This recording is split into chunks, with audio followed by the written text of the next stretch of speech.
Assalamualaikum warahmatullahi wabarakatuh. Selamat datang kembali di channel Cerita Perjalanan. Bukan hanya tempat terbuka atau rumah kosong yang menyimpan aura mistis dan cerita horor. Namun lokasi ramai juga bisa menjadi tempat tinggal sosok tak kasat mata. Lokasi tersebut, salah satunya adalah hotel.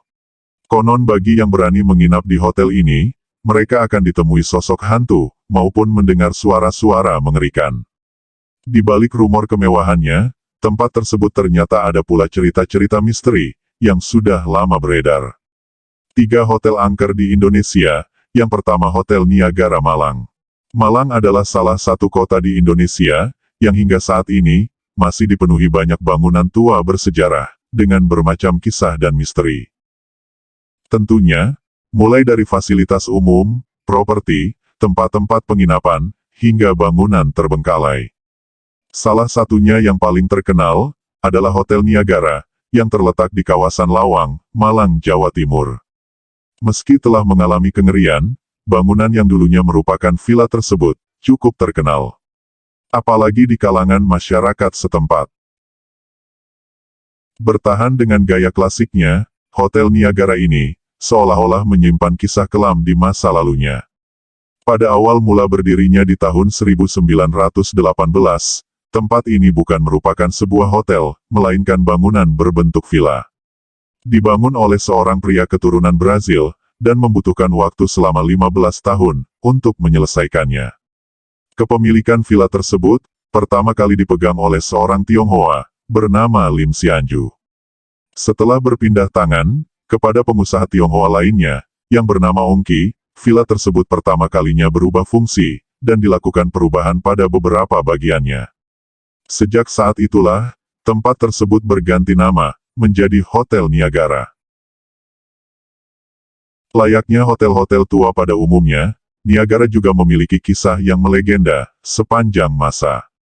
Meski perihal kebenarannya, tidak diketahui secara pasti, atau masih simpang siur.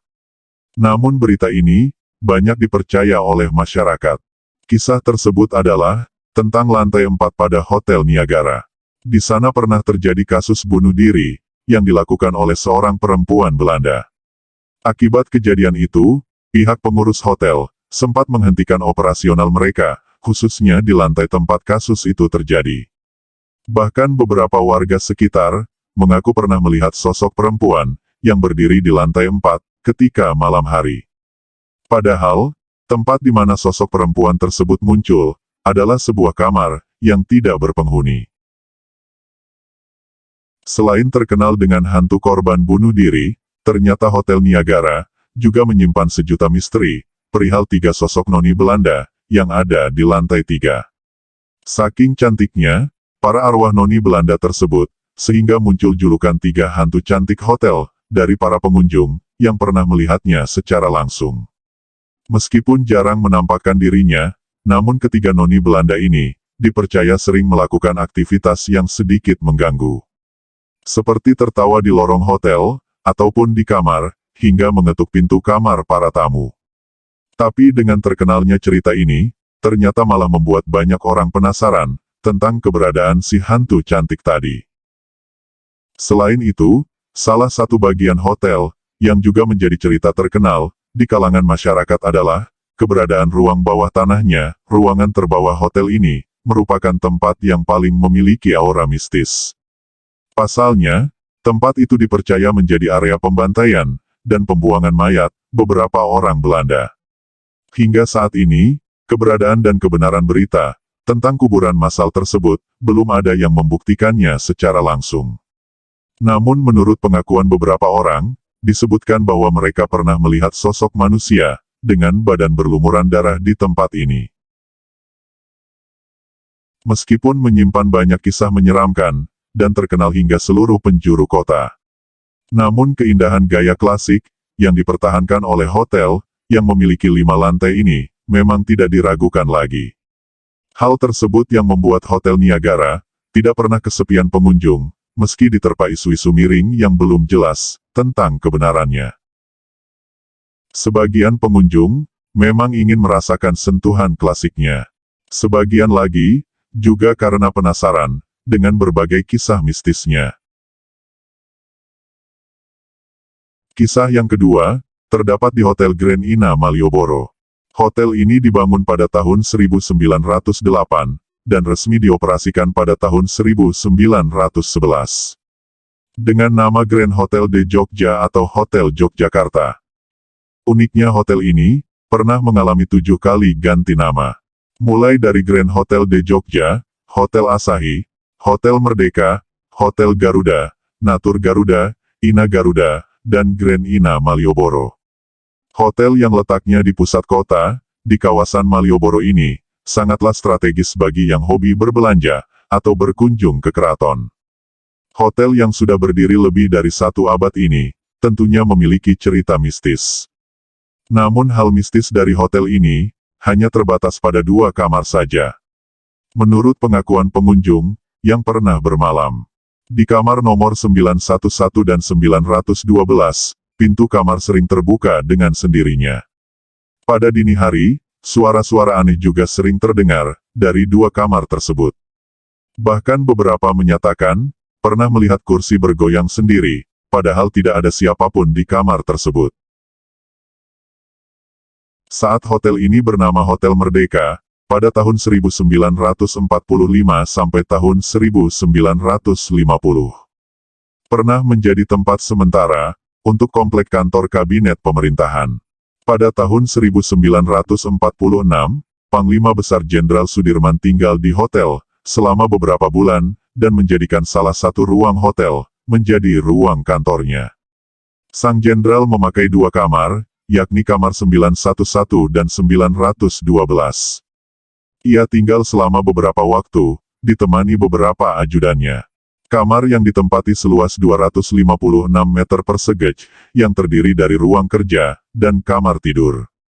Di markas ini, Sang Jenderal menyusun strategi taktik, serta berkomunikasi dengan berbagai pihak, untuk merencanakan serangan pada Belanda, yang kini dikenal dengan serangan umum tanggal 1 Maret tahun 1949. Usai peristiwa serangan tanggal 1 Maret inilah, hotel berganti nama. Tahun 1950, Hotel Merdeka diganti nama menjadi Hotel Garuda, oleh pemerintah Indonesia. Kemudian tahun 1982 sampai 2001, diubah menjadi Hotel Natur Garuda. Dan ditingkatkan dari Hotel Berbintang 1, menjadi Hotel Berbintang 4. Terakhir, hotel ini bernama Grand Ina Malioboro. Sejak tanggal 15 Maret tahun 2017, kamar tempat Sang Jenderal itu, diberi nama Sudirman Suite. Selepas tidak lagi berkantor di sana, beberapa barang peninggalannya, masih tersimpan di kamar itu. Satu di antara barang peninggalannya, adalah patung Jenderal Sudirman, yang sedang duduk di sebuah kursi. Konon patung Sang Jenderal itu, sering bergoyang sendiri. Selain patung yang bisa bergoyang, aura mistis juga datang dari kelambu, peninggalan Sang Jenderal. Ada juga lorong sekitar 100 meter, yang menambah kesan spiritual mendalam. Di dinding lorong, terpasang foto asli Sang Jenderal, hadiah dari keluarga. Yang terakhir, atau yang ketiga, Hotel Majapahit Surabaya. Penginapan ini terletak di Jalan Tunjungan nomor 65 Genteng, Kecamatan Genteng, Kota Surabaya. Dahulu, pernah menjadi saksi bisu peristiwa kepahlawanan. Di balik kemewahannya Hotel Majapahit, dahulu pernah menjadi tempat, terjadinya peristiwa perobekan warna biru, pada bendera Belanda. Peristiwa tersebut, terjadi setelah gagalnya perundingan, antara Indonesia dengan pihak sekutu. Dalam perundingan tersebut, Belanda menolak menurunkan bendera kenegaraannya. Sikap anggota dari Belanda ini, kemudian menyulut amarah dari area-area Surabaya, hingga membuat Jalan Tunjungan, menjadi lautan manusia. Hotel Majapahit Surabaya, dibangun pertama kali pada 1910, oleh seorang berkebangsaan Armenia, yakni Lukas Martin Sarkis. Setahun kemudian, beroperasi dengan nama Hotel Orange, yang khusus untuk tempat peristirahatan para pejabat Belanda. Pada masa pendudukan Jepang, namanya diganti dengan Hotel Yamato, yang mana pada saat itu, beralih fungsi menjadi penjara wanita dan anak-anak Belanda sebelum dikirim ke Jawa Tengah. Setelah terjadi pertempuran Surabaya, hotel pun berganti nama Hotel Merdeka untuk mengenang perjuangan are-are Surabaya. Hingga akhirnya menjadi Hotel Majapahit. Hotel dengan 143 kamar ini didominasi warna putih dengan perabotan bergaya tradisional. Selain kisah sejarahnya yang mengesankan, Hotel Majapahit Surabaya juga menyimpan sederet mistis, baik di siang hari ataupun malam hari. Konon ruang Bromo adalah yang paling angker. Menurut cerita yang beredar, di tempat ini sering terjadi penampakan. Di tempat ini, sering terjadi penampakan berupa noni Belanda, dengan gaun putih dan payung, yang selalu berdiri di sudut ruangan. Saksi mata menceritakan, kalau sosok wanita ini, kepalanya miring ke kiri. Selain itu, di area koridor, juga sering terlihat penampakan sosok orang-orang Belanda, sedang berpesta. Sedangkan di area lobi hotel, terdapat penampakan anak kecil, yang juga orang Belanda. Ada pula yang mengisahkan, melihat sosok kepala, yang terbaring di lantai. Kepala noni Belanda tersebut, menangis terseduh-seduh, yang membuat siapapun, akan merasakan ngeri luar biasa.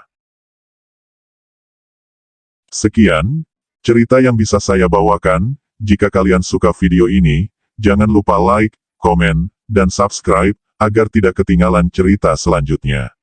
Dan jika ada salah kata, ataupun ucapan, saya mohon maaf. Wassalamualaikum warahmatullahi wabarakatuh.